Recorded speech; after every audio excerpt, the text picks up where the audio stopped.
Hey, listeners, my name is Elisha, the founder of the Witnesses podcast. It's so beautiful to have you listening to our podcast, and I want you to know something that means a whole lot to me. Thank you for tuning in. And one thing I love to tell all of our listeners is it's not just about you listening, but listening to understand. Understanding is the most important thing, so important. So, you have to listen, learn, and practice. Thank you so very much and happy listening. Hi, Damon. It's nice to have you on the show. How are you doing today? Doing great. How are you? I'm doing fine. Oftentimes I love to talk about the essence of this show, which is to invite amazing guests like Damon to come talk to us about their triumphant stories because I realize that knowledge is the solution to the world's problem. And there might be someone who is stuck up in a situation that Damon came out of. So for that reason, that's why we invite guests who have triumphed over one challenges or another. So within the next few minutes, Damon, I want you to talk to us about your story, your challenges, and how you came out of it triumphantly. And also afterwards, I've got some questions for you. Okay, let's get started, Damon. Okay. Well, there's a lot to the story. I was born and raised in Rocky Ford, Colorado. I grew up in a very predominantly poor area. I was raised on a sheep farm, and when I was about 5 years old, my mom and dad got divorced. My mom left. She took me and my brother. She went to Washington, and it was a very traumatic event in my life, and it was a really messy divorce for my parents, and um, my dad still had legal custody of me, and he didn't want us to be gone, obviously. And so for about 9 months, he followed us around or tried to track us down, and we just went from school to town, and I think I'd been in 3 or 4 different schools in that time frame, and he ended up finding us in a little rundown apartment in Spokane, Washington, and came in and took us in the morning, me and my brother, in our underwear, and brought us back to Colorado. And so we stayed on this farm, and I spent most of my childhood growing up on this farm with my brother and my dad, and it was a lot of responsibility. And at that time, I didn't realize all of the trauma that went with that. It made me a very angry person. I got in a lot of fights. I got in a lot of trouble, and I became very rebellious to everything because I was hurt. But then I carried that on through life, and I think when I was about 12 or 13, I finally got to go see my mom again, and she was still deep in her addiction and not dealing with any of her stuff, and she wasn't ready to take on 2 boys. But for me, I saw it as I was free. I could do whatever I want because I had no no boundaries and nobody there to stop me. And so I got really bad into drugs and drinking, and just started getting into a lot of trouble. And by the time I was 16 years old, I had racked up a bunch of serious charges. Came back to Colorado because I went to Oregon to live with my mom for a while, but I came back to Colorado, and it led into um, more drugs and more alcohol, cocaine, acid, meth, and by the time I was 18, I was so addicted to cocaine. I had broken a couple needles off in my arm and ended up going to a treatment center. Got out of treatment, did good for a little while, and then just got right back into doing the same cycle. And 9 days after I turned 21, I ended up catching a 6-year prison sentence. So I went to prison for I did 3.5 years on that. I got out of prison, did well for a while again, and I met this woman, and we eventually had 2 boys. I tried to start a business, the business, didn't work out, and I went back to what I knew how to do, and that was just deal drugs, and that was my way of, you know, that was the easy way for me. It was what I knew, and it was what I felt comfortable with. And but I had never, every time I got clean, I never worked on it for myself. I only got clean because I got some charges or got forced into getting clean. But eventually I ended up, I got so bad on meth. Um, things were, my life went just spiraled downhill, and I ended up getting in a car wreck, and she was killed. Both my boys were injured really bad. So that even took me even farther into a deeper hole. And for the next year and a half, I was a mess. I wanted to die. I just didn't want to live anymore. I had two boys to take care of, so thankfully I had them in my life, because I probably wouldn't be around if I didn't make it through that. But I started catching more charges, more. I ended up catching more drug charges. I went to jail. I bonded out. Um, Luckily, my brother and his wife were there. My sister-in-law. They I let my boys go live with him because I couldn't manage it. And then I ended up getting arrested again, and went to jail for manufacturing of methamphetamines, and just um, and through that I got an 8-year uh, sentence in a halfway house, and I don't know I did almost a year there, in and out of the halfway house on the non-res program, and then I ended up getting going back because I couldn't stay off the meth. And then uh, they decided to go ahead and let me go to a treatment center, a 2-year treatment center. So I went to this 2-year treatment center for is it intense. You live there. It's a therapeutic community. It was called Stout Street, and I started to get clean in there, and I started learning a lot of stuff about myself. But I was also trying to deal with the trauma of the car accident. And as I got clean, I worked on that, but I never did really work on any of the other stuff in my life that led up to that. So I had all of this baggage that I'd been dragging with me for so many years, and then this massive, event happened in my life that, like, that was the only thing I could focus on. And I'm glad that that program was there, because it helped me get through that, but it didn't keep me clean. I was clean for a while. I got out. I met my wife in there, that my wife now, Celeste. I met her in there. We were both, kind of a mess, and we got out.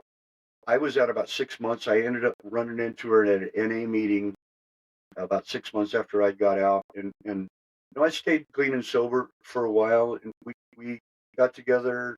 We were together about 5 years. We ended up getting married, um, and but let me go back. In the 2000, about 2000, when I was in my deepest, darkest spot, I ended up getting another woman pregnant. I had another child, and I wasn't, I was not really around mentally and physically. I couldn't be around him, which I feel real bad for. But we have a really good relationship now. I wish I could have been there more in his life. He's had a lot of things going on, but you know he's done really well for himself. His name's Drayton. And so anyway, I want to make sure I didn't leave that out, because I have 4 boys now. But anyway, getting back, after I got out of Stout Street, we were together about five years. We got married, but we never had really worked on any of our stuff. We just, we got clean, and we learned all these tools through this program. But I did a lot of hiding when I was in there, because I didn't like people to bring me my stuff, and I knew how to work the program, and I knew how to stay out of trouble, and I knew how to get on people's good sides. And if I got in the car with them, they wouldn't, bring me my stuff, or they wouldn't, call me out. So that's what I did in the program, and I never really realized it until later on in life. But so Celeste and I ended up having a boy, Zeke. He's our youngest one now. It's 14. But for about 10 years, we had this really rough and rocky relationship. It was just it was a clash, and it was a lot of blame, and victim, stuff. You know, mainly, I take the blame for so much of it because I never really looked at my own self.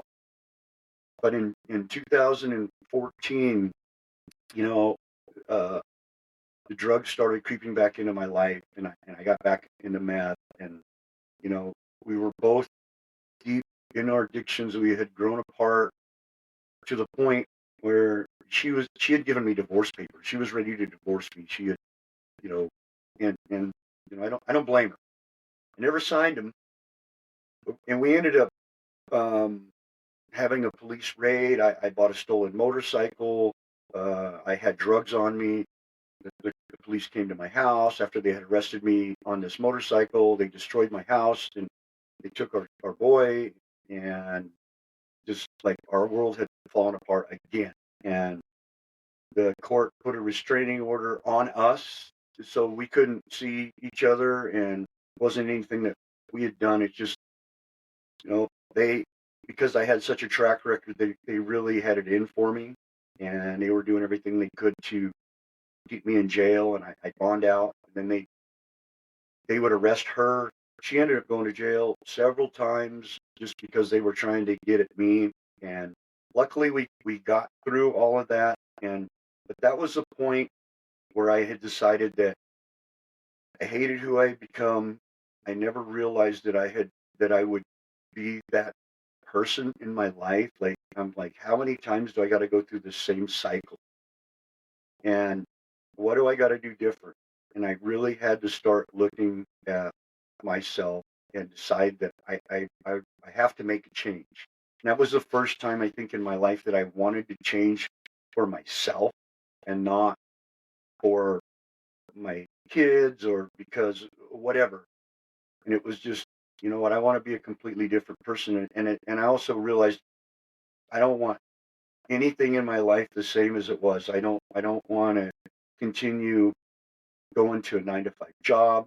I don't want drugs. I don't want the same people in my life. I don't want any of it in my life because I drugged this stuff through my life for so many years. And Red Rocks Church in Denver, Colorado, there was a couple guys there. Scott, he's the pastor. He was really kind of one of the first people in my life that genuinely came into my life for no reason other than he wanted to help me. And I felt that connection with him. And he was willing to take his time, meet with me, help me. And he did just these little things that nobody had ever done for me in my life.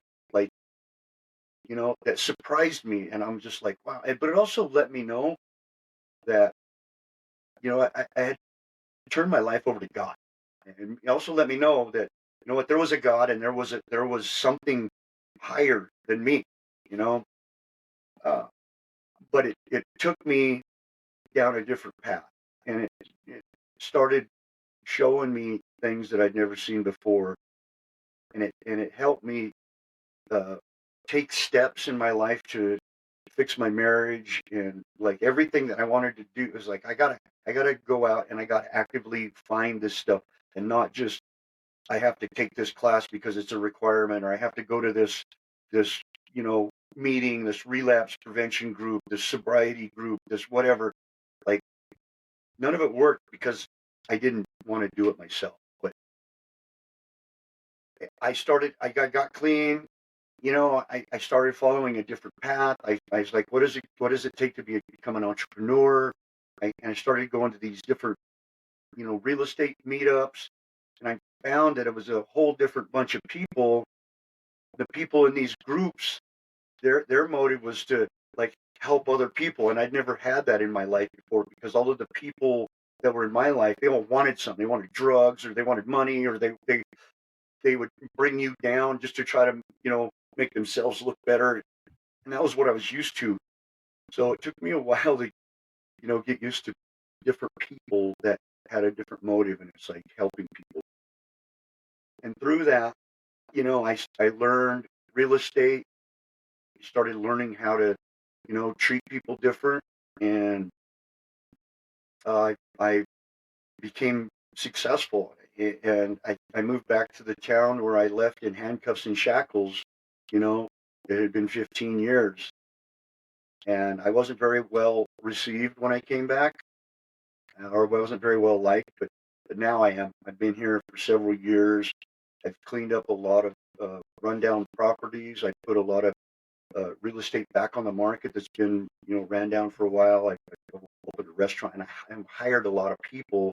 I have several successful businesses, and then I wrote this book, and now I'm on a Okay. journey to try to help other people, not have to go down the same roads that I've gone to. And lately, I've actually been speaking at one of the prisons here and trying to get, you know, let these people know that, there's a different way.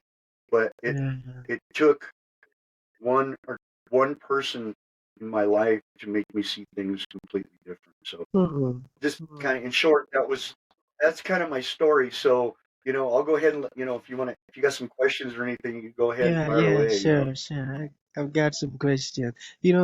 Your story is so inspiring, and the summary, let's just call it hope. Because there are actually some people who are stuck up in that situation you came out of, and they believe and they're so convinced that they are never going to get out of drugs or this addiction stuff. They are so convinced that it is never going to be possible for them to come out of being addicted to drugs and all of those things.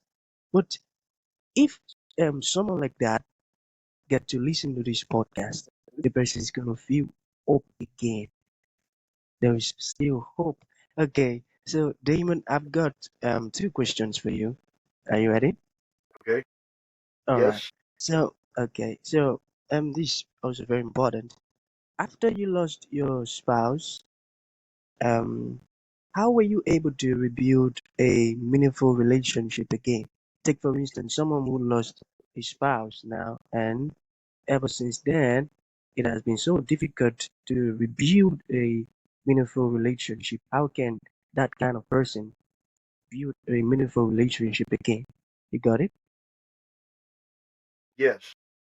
Okay. Yeah. So that one was one that, for 10 years, I for the first couple years, I was so alone, and I ended up just, I was so strung out.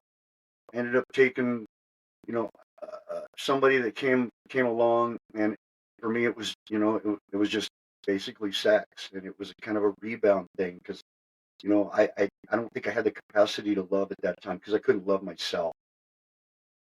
But I think over time it took, and even when I got with Celeste, I still had so much baggage that I couldn't fully give myself to her. I couldn't, and it was hard for her because she always felt like, you know, the second, not good enough, and she'll never live up to that. And and that's really hard because like all of that stuff, all of Dion's stuff, the kids, everything was like present in our life, and navigating through that was very tough.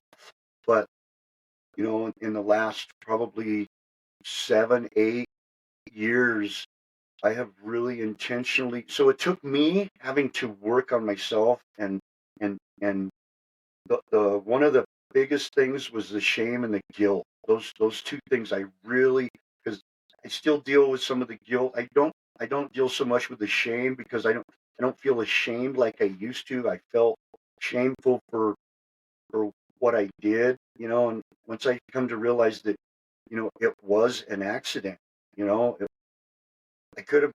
I don't know. I go over. Maybe I could have prevented it. Maybe I could have done this. What if? What if? But I don't. I don't do that anymore. I just realized that that's the way it was, and that was part of my life. But as I started forgiving myself, and that was the hardest thing, is to forgive yourself. When you come to the point where you can forgive yourself, you start having that forgiveness and you start taking that blame away, because that's what it really takes. Is you have to work on yourself and repair what's inside you before you can have any of that with another person. I had to learn to look at myself for everything. How Celeste responds to me, every response she has, I may not like it, but I have to look at what part did I play in that, or why did she respond that way? And it may have been the way I came across to her, and then I has to even go deeper. What made me respond that way? What made me react to her? Or what was the motive behind the way I said something? So those are all of the little things that I've had to work on, because it was rough. Like I said, the first 10 years of us being together, it was like I had all of my own stuff to deal with. But, you know, I feel lucky that I made it through that and I was able to, work on myself. And that's what it took, was having to really do the deep, deep work on myself. Because as you change, the people around you will change or they'll leave. Change. So Yeah, that's hopefully that correct. gives a little bit of an answer, yeah, and that's what I'm finding, because as I've changed my life, like all of the people that were in my life before are gone.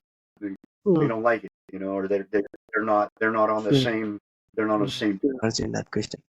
Let's say someone is listening to you right now, and the person says, "Okay, Damon, how can I completely become a new person? I've been so drawn to all sort of negative things, but I am feeling somehow hopeful. So how can I become completely a new person?" What would your response be to that person or people? You got it? Yes, I got it. So first of all, I think one of the most important things is getting a mentor and getting somebody that will hold you accountable for what you're doing. Uh, that's the biggest one.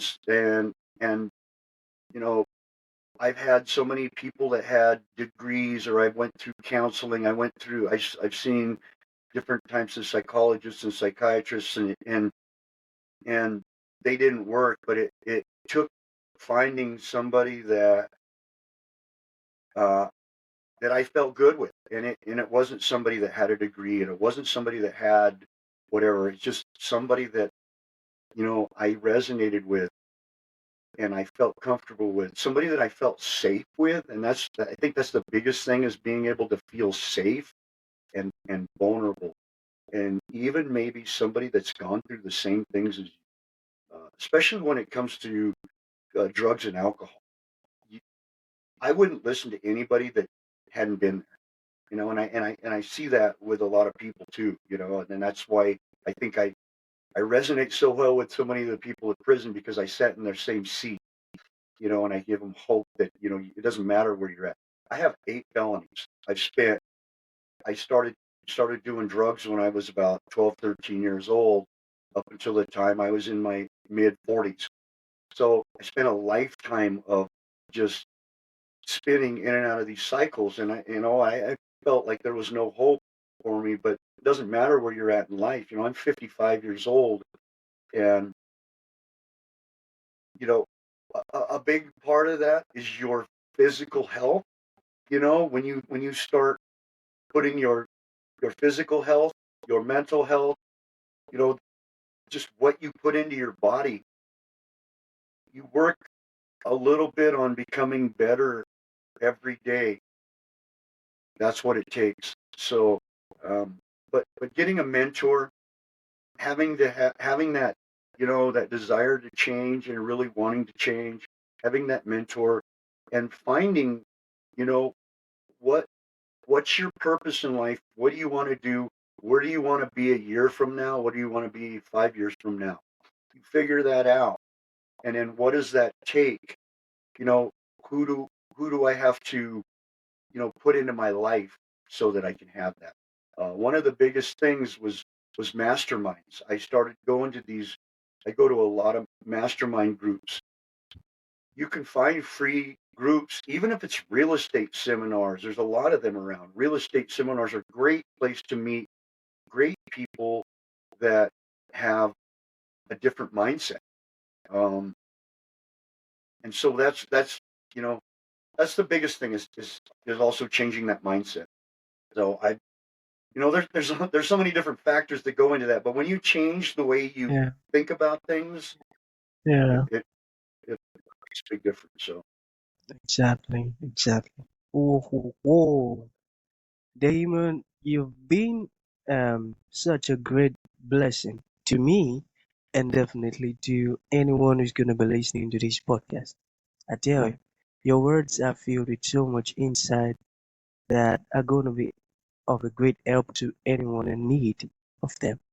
So that's going to be the end of the show. okay. Okay, take for instance, someone wants to reach out to you. Okay, I feel Damon resonated so well with me, so I would like to reach out to him. How can that be possible? So I have a website. It's called Okay, DamonNichols.com. Pretty easy to find. And then I'm on